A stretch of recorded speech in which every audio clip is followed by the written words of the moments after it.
How to fix Steam something went wrong while attempting to sign in Steam Error Code E84. For this first step, restart Steam completely. Close Steam, open Task Manager, end all Steam process. Scroll down and check the Steam process. If it's running in background means you need to end the task completely. After end the task, close it and come to next step. Right click Steam, click Properties. In the target section you have seen the address, copy the address,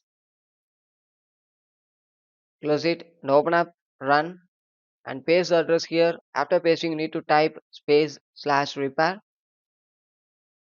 Click OK and wait for some times.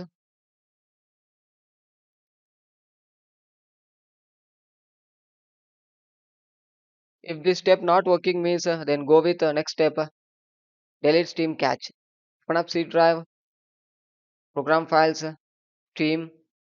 Then you have seen the app cache. Delete the app cache completely. After deleting, close it and come to next step. Restart your password. For this, you need to open up browser.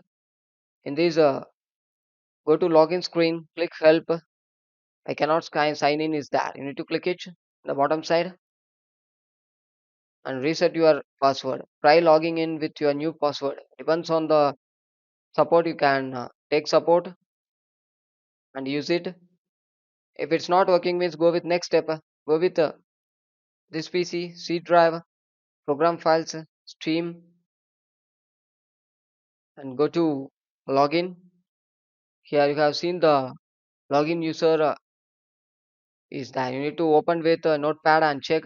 If you not know the username means you can check by using this. If you not know password means you can go with the before steps, and if you not know username means you can easily check by using this step. If you already log in means, then come to next step. Search for Windows Defender Firewall. Click it. Click Allow app of features through Windows Defender Firewall. Click Change Settings. Scroll down and check for Steam.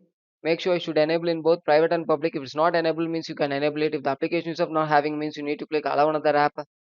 Click Browse and you need to add it. Go to C drive, Program Files, Steam. Get the application. Click it and add it. I already have so I skip it. You need to click Add.